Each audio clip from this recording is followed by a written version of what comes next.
আসসালামুআলাইকুম। পোলাও যারা পছন্দ করেন তাদের জন্য নতুন একটি রেসিপি। পোলাওই বানাচ্ছি বাট একটু ভিন্ন ওয়েতে। আজকে আমার রেসিপিটি হচ্ছে মতি পোলাও। তো মতি পোলাও, মতি তো থাকতেই হবে। সেই মতিটা কিভাবে বানিয়ে নিচ্ছি এবং এই ঝরঝরে মতি পোলাও কিভাবে রেডি করে নিচ্ছি সেটা নিয়ে আজকের রেসিপি শুরু করে নিচ্ছি। তো চলুন দেখা যাক। মতি পোলাওয়ের জন্য আমি 1 পট পোলার চাল নিয়ে নিয়েছি।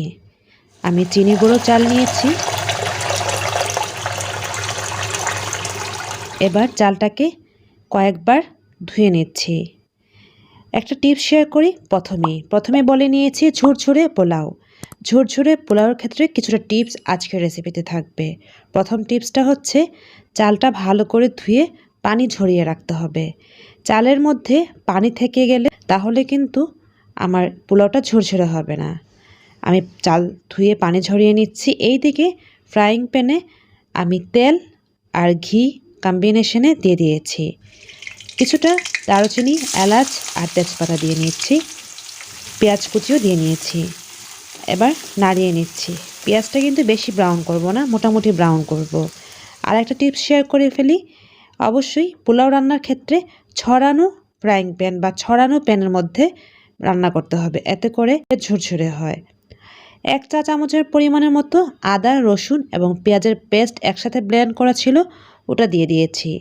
মশলাটা একটু কষিয়ে নেওয়ার পর সেই পানি ঝরিয়ে রাখা পোলার চালটা দিয়ে নিয়েছি। এবার আরেকটি টিপস শেয়ার করি, যেটা খুবই ইম্পর্ট্যান্ট আজকের এই ঝুরঝুরে মতি পোলাওয়ের ক্ষেত্রে। চালটাকে ঠিক 5 থেকে 7 মিনিট ভেজে নিব ঘি এবং তেলের মধ্যে।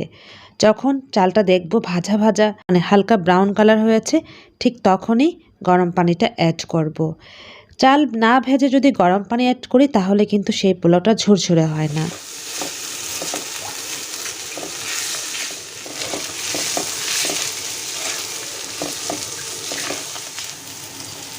তো দেখতেই পাচ্ছেন আমার চালটা কিরকম পরিমাণের ভাজা হয়েছে। এ পর্যায়ে আমি দিয়ে দিয়েছি 1 পট চালের জন্য আধা লিটার পানি। এটা অবশ্যই খেয়াল রাখতে হবে, যতটুকু চাল দিবেন পানিটা তার থেকে 1 গুণ বেশি হবে। এক্ষেত্রে অবশ্যই গরম পানি ব্যবহার করবেন, ঠান্ডা পানি মোটেও দিবেন না, এতে করে পোলার চালটা ঝরঝরে হবে না। আজকের রেসিপি জুড়েই আপনাদের টিপস শেয়ার করছি, আশা করছি আপনাদেরও ভালো লাগছে। ব্যাস, এবার যেটা সেকেন্ড স্টেপ সেটা হচ্ছে মতি বানাতে হবে। এই জন্য আমার ডিপি করা ছিল গরুর মাংস টিকিয়ে বানাতে যা যা লাগে, যেমন ডাল এবং আদা, রসুন, পেঁয়াজ সব মশলা দিয়ে সেদ্ধ করে বেটে নেওয়া হয়েছে, সেটা আমি ডিপে রেখে দিয়েছিলাম। এখন ডিপ থেকে নর্মাল করেই আমি এখান থেকে প্রয়োজন মতো নিয়ে নিয়েছি। এখানে লবণ টবণ সব দেওয়া আছে, এক্সট্রা কোনো মশলা দিব না যেহেতু মতি। তো আমার যা দেওয়া হয়েছে সব কিছু ঠিক আছে। এবার আমি জাস্ট ডিম অ্যাড করে নিচ্ছি। একটা ডিম ফেটে নিয়ে আমি এই ময়ান করে নিচ্ছি যাতে করে স্মুথ হয় এবং মতিগুলো খুব সুন্দর স্মুথলি হয়ে যায়। তো আমার আজকের এই কিমার মধ্যে ডালের পরিমাণ একেবারেই কম, দেখতেই পাচ্ছেন সম্পূর্ণ জুড়ে গরুর মাংসের কিমা। তো এটাকে আমি ছোট ছোট করে মতি বানিয়ে নিচ্ছি। মতি বলতে বোঝাচ্ছি বল করে নিচ্ছি, মতির মতোই তো দেখতে, তাই না? একবার ট্রাই করে দেখবেন, যারা কখনো এভাবে বানিয়ে খাননি তারা একবার ট্রাই করে দেখবেন, আপনাদের সবার কাছে ভালো লাগবে। আমার হাজব্যান্ডের খুব ফেভারিট, তার জন্যই বানাচ্ছি, তার অফিসের লাঞ্চ বক্সে দিয়ে দিব আজকে। যাই হোক, আমি সবগুলো কিমা থেকে ছোট ছোট করে বল নিয়ে নিয়ে মতির শেপে বানিয়ে নিয়েছি। ব্যাস, আমার বানানো শেষ হয়ে গিয়েছে। আমি আরও চাইলেও দিতে পারতাম, বাট আমার এখন সময় একেবারেই শর্ট, যতটুকু পেরেছি সে বানিয়ে নিয়েছি। এবার আমি অল্প তেলেই ভেজে নিব, আপনারা চাইলে ডিপ ফ্রাই করেও ভেজে নিতে পারেন। যাই হোক, আমি ঢাকনা দিয়ে ঢেকে দিয়েছিলাম পোলাওটা। এবার আমি ফার্স্ট স্টেপে ঢাকনাটা তুলে দেখাচ্ছি। দেখুন পানির পরিমাণটা কিন্তু পারফেক্ট হয়েছে, যতটুকু পানি আছে অতটুকু, বাকিটা সেদ্ধ হয়ে ঝরঝরে হয়ে যাবে। চালটা ভালো করে ভাজা হওয়ার কারণে দেখতে কিন্তু বাসমতি স্টাইলে লম্বাটে হয়েছে, তাই না? তো আবারও বলে নিচ্ছি, অবশ্যই চালটাকে ঘি অথবা তেলের মধ্যে ভেজে নিয়ে পানি দিতে হবে, এতে করে ঝরঝরেও হয়, দেখতেও লম্বা লম্বা বাসমতি চালের মতোই হয়। ঠিক 5 মিনিট পর ঢাকনাটা তুলে আপনাদের দেখাচ্ছি, পানিটাও শুকিয়ে গিয়েছে আর কতটাই ঝরঝরে হয়েছে। আর ঢাকনা দিব না, এখন জাস্ট নাড়িয়ে চাড়িয়ে নিব, লবণ দেখব, যা যা লাগবে সব দিয়ে নিব। এবার আমি 1 টেবিল চামচ পরিমাণের মতো ঘি দিয়ে দিয়েছি স্মেল ভালো হওয়ার জন্য। অল্প একটু চিনি দিয়ে দিয়েছি, দেখতেই পাচ্ছেন হাফ চা চামচের মতো চিনি দিয়েছি। এবার ঘি আর চিনি একসাথে পোলাওর সাথে মিশিয়ে নিচ্ছি। আর পাশের চুলায় তো মতি ভাজা হচ্ছে, মতিটা একটু ব্রাউন করেই ভেজে নিব, মুচমুচে করে, এতে করে পোলাওর সাথে দিলেও ভেঙে যাবে না।